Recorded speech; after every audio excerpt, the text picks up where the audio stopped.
Здравствуйте! В эфире новости Татарстана, в студии Даяна Саитова. И вначале коротко о главных темах выпуска.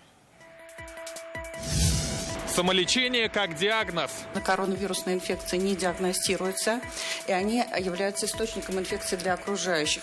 Чем чревато самолечение, расскажет Рамиль Галиуллин. Безработица растет, а вакансии есть. С пандемией народу, скажем так, ни больше, ни меньше стало. О рынке труда в республике. Салават Мухаммадуллин. Единство в многообразии. Все вопросы направлены, как вот мы именно знаем там традицию, культуру. Какие непростые вопросы попались участникам на большом этнографическом диктанте, узнала Наталья Мезина. В Татарстане сегодня зафиксировано 43 новых случая коронавируса, почти все контактные. В основном это жители Казани, Челнов, Альметьевска и Нурлатского района. Отметим, что в целом по стране продолжается ежедневный прирост больных коронавирусом. Как сообщает оперативный штаб России, за сутки инфицировано 18 648 человек. Среди регионов в лидерах по-прежнему Москва, более 5000 пациентов. В Санкт-Петербурге 944, в Нижегородской области 391. В других регионах Поволжья цифры также больше татарстанских. В Самарской области 183 заразившихся, в Башкортостане 95, в Чувашии 58. На этой неделе Минздрав Республики планирует определить, как будет происходить выдача бесплатных лекарств тем пациентам, кто лечится от коронавируса на дому. Напомним, Татарстану выделено 146 миллионов рублей. Получать бесплатные лекарства можно будет строго по рецепту врача, что исключит возможность самолечения. Ведь нередко это приводит к тяжелой форме заболевания ковидом, отмечают медики. При неправильном стартовом лечении летальный исход в 80% случаев. Рамиль Галиуллин о самых острых вопросах в период пандемии.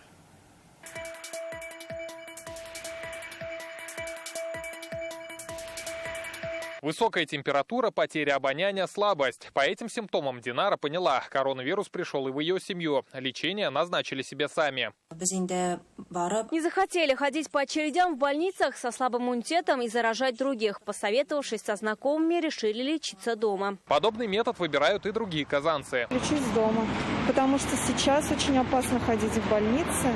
Просто нам всегда некогда, и мы все сами. А это в корне неправильно, говорят медики. Особенно активно жители начинают лечить себя сами осенью. По словам врачей, заниматься самолечением противопоказано при любых заболеваниях. А при ковид это может привести к тяжелым осложнениям. И если раньше, когда к нам обращались пациенты амбулаторно или стационарно, на вопрос, что вы дома принимали, они могли сказать просто парацетамол и другие жаропонижающие. Пациенты рассказывают, принимал вот это, и порой по 5-6 препаратов уже с первого дня болезни. Сначала начитаются чужих историй болезни, сравнивают их со своими симптомами и начинается самолечение, говорят специалисты. Опаснее всего, когда человек сам себе прописывает сильнодействующие антибиотики. Достать эти препараты можно и без рецепта. В итоге организм привыкает к таким лекарствам и перестает сопротивляться и реагировать на другие препараты. Если больной начнет рано принимать антибиотики, он лишает себя возможности спастись от инфекции на поздних этапах. Микроб приспособится, тем более, если он примет этот антибиотик в неправильном режиме. Под коронавирусной инфекцией может скрываться грипп. А вот грипп лечится совершенно по-другому. Там совершенно иные подходы к лечению. И в этом случае, если окажется грипп, а лечится как коронавирусная, можно навредить больному. Больной может навредить себе сам достаточно серьезно. Как итог, ухудшение состояния. При неправильном стартовом лечении болезнь перетекает в тяжелую форму, а это ИВЛ и летальный исход в 80% случаев. Поэтому при первых симптомах специалисты все-таки советуют вызывать врача или скорую. Если ему становится хуже, он повторно сообщает или его родственники об ухудшении состояния. Принимается решение о приоритетном выезде скорой помощи именно к этому пациенту. Как стало известно, Татарстан получил 146 миллионов на обеспечение бесплатными лекарствами больных ковидом, кто лечится дома, но под наблюдением медиков. Все препараты пациенты получат по рецепту лечащего врача. Сейчас в Минздраве республики решают, как будет происходить выдача лекарств. Краеугольным камнем является верификация диагноза новой коронавирусной инфекции. И после верификации пациентам различных возрастных групп и различной тяжести течения заболевания планируется проведение терапии лекарственными препаратами, указанными в постановлении Путина от новой коронавирусной инфекции. Доктора повторяют, одинаковых пациентов не бывает. Препараты назначаются каждому индивидуально. Поэтому, отправляясь в аптеку, сначала надо узнать свой диагноз. Рамиль Галиуллин, Вадим Илларионов, ТНВ, Казань. Сейчас в аптеках ажиотажный спрос и дефицит лекарств. Во многом его связывают с введением маркировки препаратов. Дело в том, что с 1 июля нельзя было продавать препараты, пока не получена их официальная маркировка в базе. Система дала сбой, и в итоге на складах поставщиков медикаменты есть, но продавать их не могут.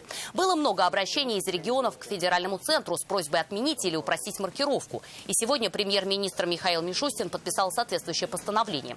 Сейчас аптеки и медучреждения смогут реализовывать лекарства сразу после появления их в системе мониторинга. Ждать подтверждения, что сведения о приемке успешно зарегистрированы, не нужно. Также до 1 июля следующего года дополнительно вводятся упрощенные механизмы при ввозе лекарства в Россию и обороте внутри страны.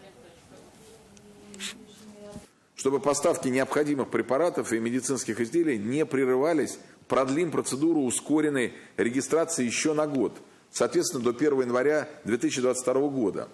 Надо сделать все, чтобы заболевшие были обеспечены всем необходимым. Важно не ослаблять контроль за ситуацией с коронавирусом в регионах. Экономят время, чтобы спасти чью-то жизнь. В Нижнекамске возле центральной районной больницы установили специальную палатку. Сюда скорая привозит пациентов с подозрением на ковид или пневмонию. И здесь больные ждут уже своей очереди на компьютерную томографию, чтобы машина могла уехать на другой вызов. Работает палатка с 8 вечера и до 8 утра, поскольку именно в этот период наибольший наплыв пациентов. Нижнекамцы жалуются, что приезд скорой на дом порой приходится ждать от суток и более. Такое мобильное помещение поможет сократить время ожидания скорой.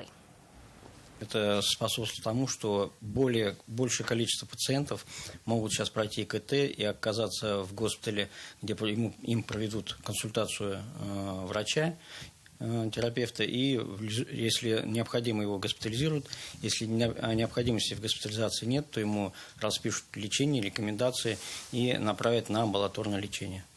На одну вакансию 2 соискателя. Высокий уровень безработицы в республике. Одно из главных и тяжелых последствий пандемии. Сейчас в Татарстане официально порядка 70 тысяч безработных. Это в 7 раз больше, чем в начале года.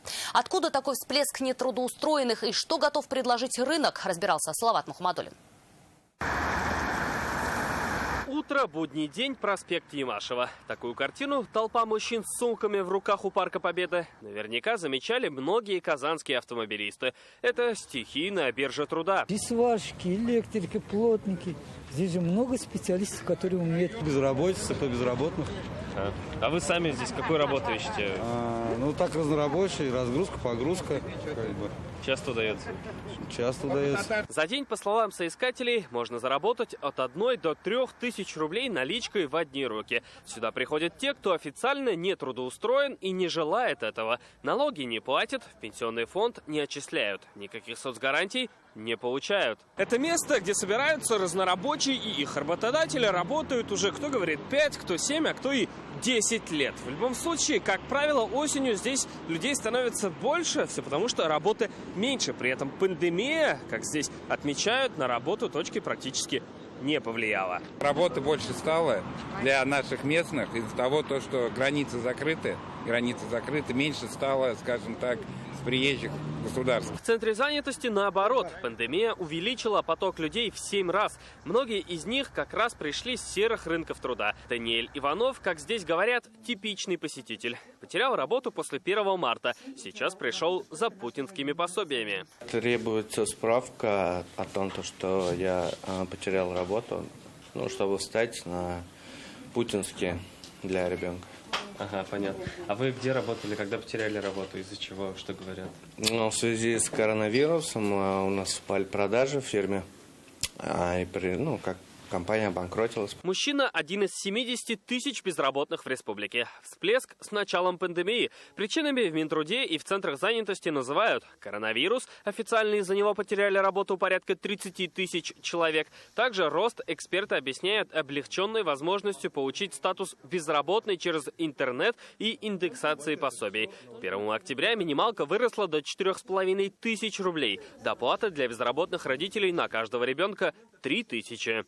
Разговор шел только о том, чтобы он стал на учет после 1 марта и получил статус безработного после 1 марта. Вот этим и объясняется большой наплыв, значит, на безработных граждан в Государственную службу занятости. Но вместе с пакетом доплат и индексации с рынка труда не исчезли вакансии. Только в республике их сейчас 44 тысячи, но они не востребованы. Кого-то не устраивает должность, кого-то зарплата, а у третьих и вовсе есть неофициальная подработка. В итоге на одно рабочее место у нас 2 безработных. В реальности же все может быть наоборот. 2 вакансии на 1 человека. В составе безработных при этом мы наблюдали, что в основном причина была обращение лиц, которые длительное время не работали, либо были заняты на сером рынке труда. И только лишь каждый 3-й безработный был реально потерявший работу после 1 марта. В республике сейчас безработица на уровне 3,78%. По данным РИА Рейтинг, хуже всего ситуация в Ингушетии, где без работы каждый 3-й,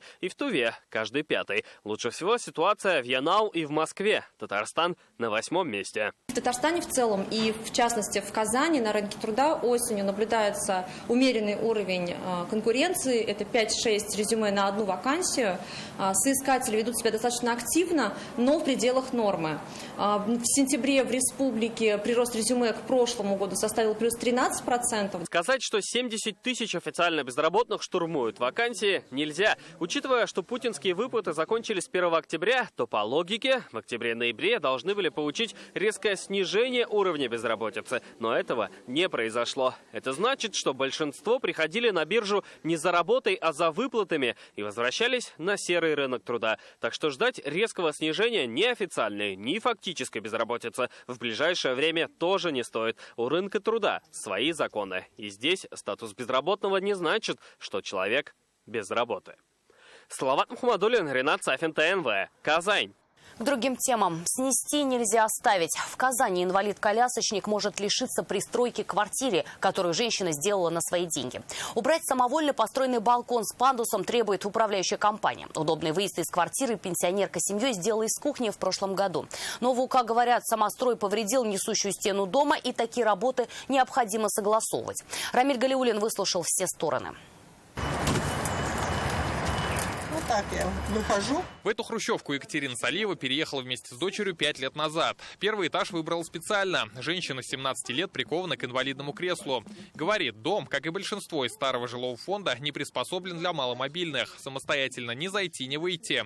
В прошлом году нашли решение – сделать пристрой с выходом, а вернее выездом на улицу. Кухня была. Окно было. И вот мы окно убрали, мы ничего больше дальше не убирали. Единственный вариант, чтобы выйти мне на улицу. Потому что мне каждый месяц надо обращаться в поликлинику. До переделки балкона семья оборудовала вот таким откидным пандусом подъезд.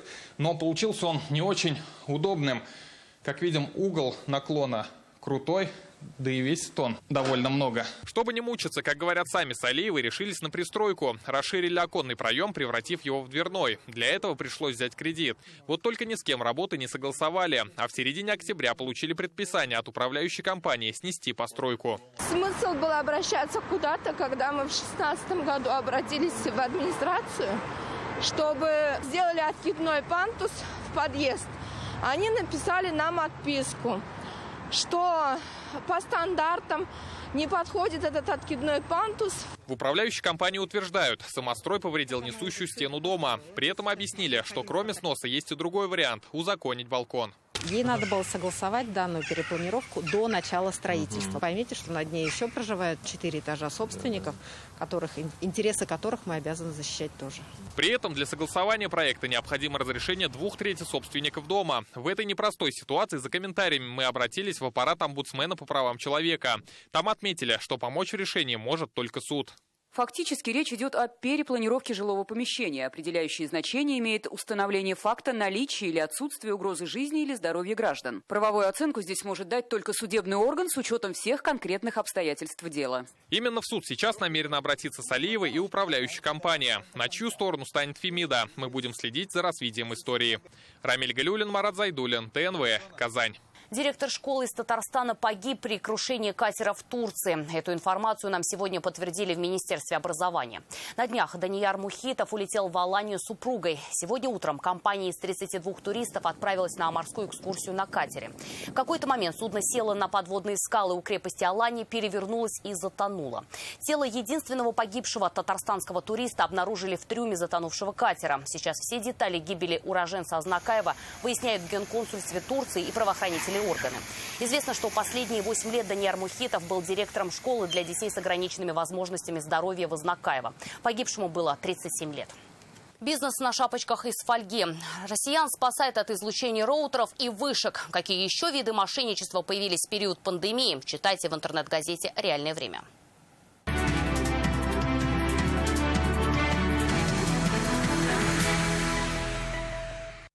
Сервисы, которые улучшают жизнь. Сегодня в Москве Рустам Минниханов вместе с Германом Грефом обсудили самые свежие инновационные проекты. Татарстан и Сбер – эффективные партнеры уже много лет, а потому именно республика стала той площадкой, где финансовая инновационная корпорация обкатывает свои новейшие технические идеи, внедряя в них и разработки татарстанских специалистов. Что изучали в Москве сегодня и о новых этапах взаимодействия в репортаже Дины Газалиевой. А я вот смотрю, она татарская, но незнакомая. Да. Теплой встречи стало с первых минут. Искусственный интеллект включил в холле Сбера татарскую мелодию. Это не могло не понравиться гостям. Ну а дальше презентация новых проектов Сбербанка. Рустаму Минниханову традиционно показывают все самые современные разработки корпорации. Это одна из последних разработок креативщиков Сбера – робот-дезинфектор. Создан он на основе уже известной платформы Глеб. Очень актуальное изобретение в период пандемии. Сейчас он проходит процесс обязательной медицинской сертификации. И по его завершению Глеб сможет дезинфицировать не только медицинские, но и офисные пространства. Глеб, сегодня сколько это займет времени? Обработка помещения займет около 1 минуты. Спасибо. Днем он объезжает помещения, которые закрыты, где нет людей, переговорные, медицинские кабинеты, операционные и так далее. А ночью он, соответственно, может выехать по маршруту, объехать все коридоры, холлы, open space и провести дезинфекцию. Сегодня у Татарстана и Сбера уже внушительный пакет совместных проектов. Это и образовательные, и финансовые, и сервисные. По республике работает целая сеть образовательных учреждений под эгидой Сбербанка «Школа-21», в которой обучают молодых IT-специалистов. Есть сервисы безопасности, например, в IT-парке, разработанные Сбером по распознаванию лиц. Сейчас одно из предложений по линии медицины, и не только. Какой он на самый продвинутый партнер на сегодняшний день среди всех субъектов, потому что многие говорят, вы все-таки еще и с последней нашей встречи, спасибо вашей команде, продвинулись. Да? Вот эти все вещи, они постепенно будут возникать там, и вы сможете это превращать в услугу, любую услугу. Елена, Сбернің цифры аватары.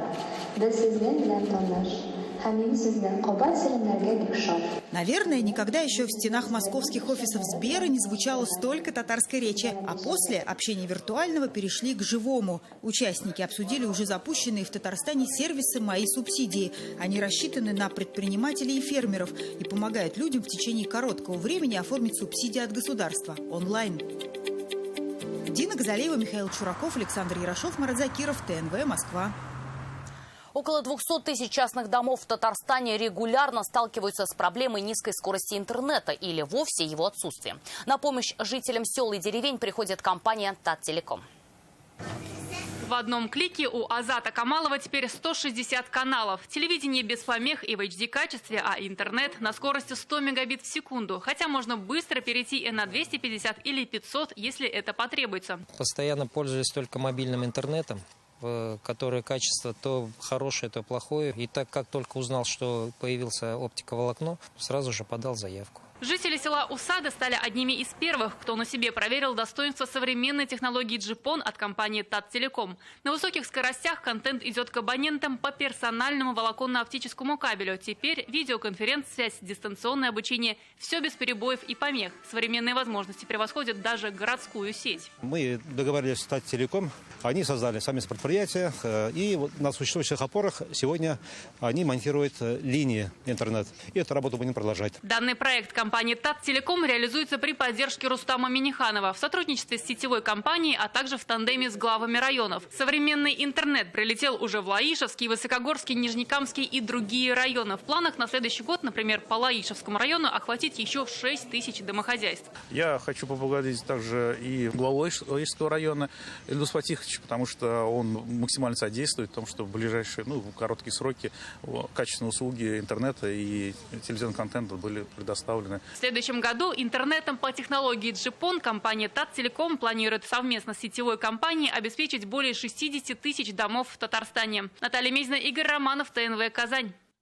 Что такое анучи и почему татарский обряд грачиной каши носит такое название? Тысячи людей приняли сегодня участие в масштабной просветительской акции «Большой этнографический диктант». В офлайн-формате первыми в Татарстане его написали представители Казанского дома дружбы народов. Каждый мог проверить свои знания о культуре, истории и обычаях народов России. Сделать это не поздно и сейчас. Тест доступен в интернете. Наталья Мезина узнала у участников, какие вопросы были самыми непростыми. И мы уже приступаем. Да. За круглым столом татары, русские, удмурты, марийцы. В зале Дома дружбы народов сегодня тишина. Любая проверка знаний – это всегда волнительно, хотя все, кто пишет этнографический диктант, делают это по зову сердца. Порой нам кажется, что вот это только наше, а оказывается, что часть какой-то твоей культуры, она и с другими народами как-то связана. И это становится на самом деле интересно, и ты начинаешь искать корни. Народов много, страна одна. Это девиз образовательной акции. В этнографическое путешествие по России, не выезжая из города, сегодня отправились тысячи участников от Антарктиды до Дальнего Востока. Как вопросы вообще сложные? Несложные вопросы. В принципе, все они, в основном, все из нашей деятельности Ассамблеи народов. То есть здесь вопросов наши местные вопросы. Вот, то есть все вопросы направлены, как вот мы именно знаем там традицию, культуру, то есть известных людей. 45 минут и 30 вопросов. Заданий вроде бы немного, но судя по тому, что прошло уже 20 минут, а участники все еще пишут, вопросы все-таки не такие-то простые. Пользоваться интернетом нельзя, но на помощь могут прийти и соседи из другой национальности. Вопросы самые разные. О географии, государственном устройстве России, национальных традициях, о Великой Отечественной войне, но самые любимые – о национальной кухне. Простые, но это только на первый взгляд. Есть некоторые блюда, некоторые кухни, которые похожи между собой, и затрудняешься в ответах. Пока новички продолжают отвечать, опытные участники уже бегут сдавать контрольную. Приходилось подумать. Так достаточно интересный тест, кстати, по сравнению с предыдущими годами. И, в общем, во всяком случае, мне было это не очень сложно. Я взяла специально на черновике сейчас свои вопросы, на что я отвечала. Я думаю, сейчас я их проверю и посмотрю свои знания. Для меня самой стало очень интересно. В этом году этнографический диктант 5-й. За все время в нем приняли участие более 1 миллиона человек из 46 стран. Из-за пандемии офлайн-площадка только одна. Но стать участником 5-й юбилейной акции может любой житель России и зарубежья. С этого дня и до 8 ноября задания доступны на официальном сайте. Результаты известны сразу после диктанта. Наталья Мезина, Марат Зайдуллин, ТНВ «Казань». Осенние каникулы школьники проводят в музее. Сегодня здесь ночь искусств. Правда, из-за пандемии в этом году вся интерактивная программа только в дневное время. Вечерняя онлайн. Квесты, экскурсии, мастер-классы. Приезжали и группами, например, из пришкольных лагерей. Они в этом году снова принимают детей после долгой паузы. Как провести каникулы познавательно? Вероника Ганаденова. Собственный амулет. Первоклашки 122-й школы Казани сегодня отправились в первоклассное путешествие. Вместе с домовенком Музя ребята изучают историю древних людей. Это их первые каникулы. Вместе с одноклассниками и родителями они сегодня в Национальном музее. Пришел домовенок и показал, как жили в домах древние люди. Экспонаты, которые еще мы не можем увидеть.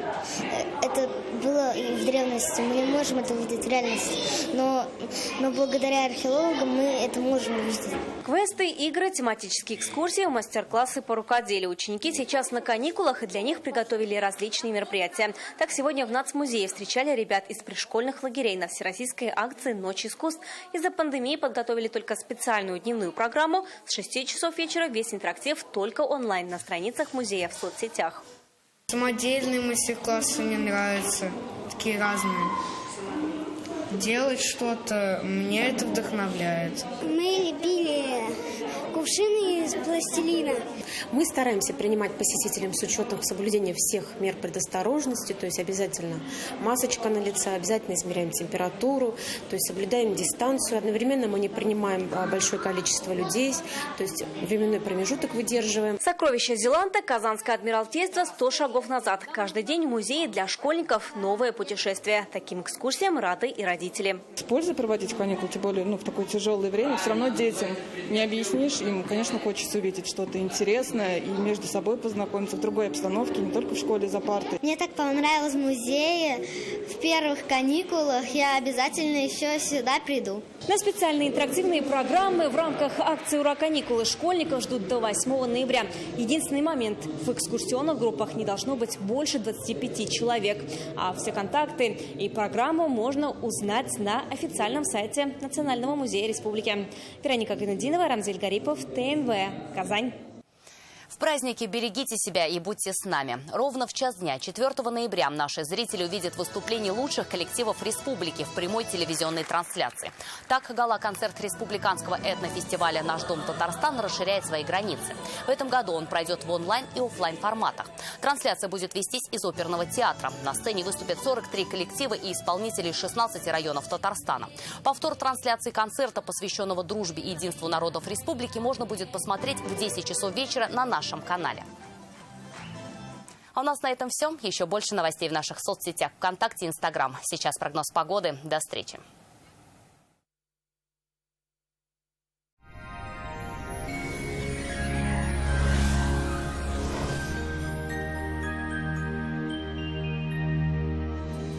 Здравствуйте! В студии София Егорова.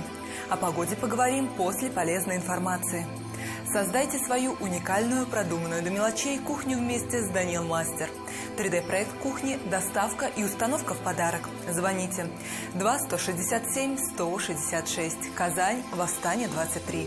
Данил Мастер ценит каждого клиента. Мне уже удаляли грыжу позвоночника. Снова направляют на операцию. Что делать? В «Доктор Ост» позвоночник лечат роботы, без операции. Грыжа сама начинает втягиваться на место. Боль уходит. Получите лечение в «Доктор Ост» по выгодной цене. Федеральная сеть медицинских центров «Доктор Ост». Лечение самых сложных заболеваний позвоночника и суставов без боли, хирургического вмешательства.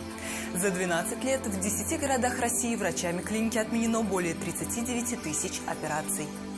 По данным сервиса Яндекс.Погода, в Бугульме, Баблаха и Азнакаево ожидается еще один теплый и погожий день, без осадков, до +9.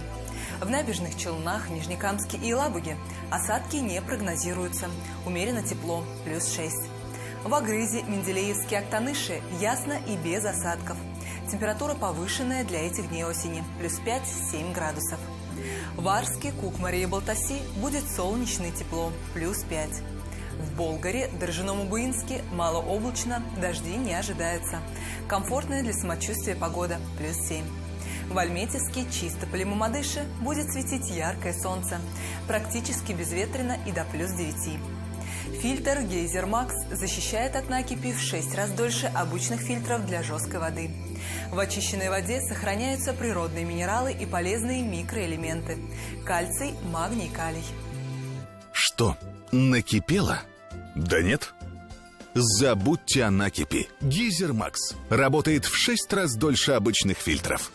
Наступили холода, но ваш котел не греет? Проблему решит газовый котел Мицуда. Тихий, безопасный, надежный. Согреет ваш дом и сделает уютным. Действует рассрочка, а также замена устаревшего газового котла на новый. Котлы Мицуда от официального представителя в Республике Татарстан компании «Сервис Плюс». 8 800 201 0707. Компания «Сервис Плюс», официальный дилер газовых котлов Мицуда по Республике Татарстан, представляет бесшумные, безопасные котлы с европейским дизайном и надежным сроком службы. Телефон 8 800 201 0707. В Казани ясно и без осадков, ночью около 0. Днем потеплеет до +6. Ветер юго-западный слабый. Атмосферное давление 765 мм ртутного столба. Влажность воздуха 86%. Магнитное поле Земли спокойное. Спонсор выпуска ООО «Айруст», строительная компания «Колыбель». Жизнь хороша и красива теперь. Вот оно счастье. Рахмет Колыбель. Телефон 567 39 22. Старенький домик, забор покосился, крыша течет и стена завалилась. Вот она, жизни в деревне модель. Но появляется вдруг колыбель. Жизнь хороша и красива теперь. Вот оно счастье. Рахмат колыбель.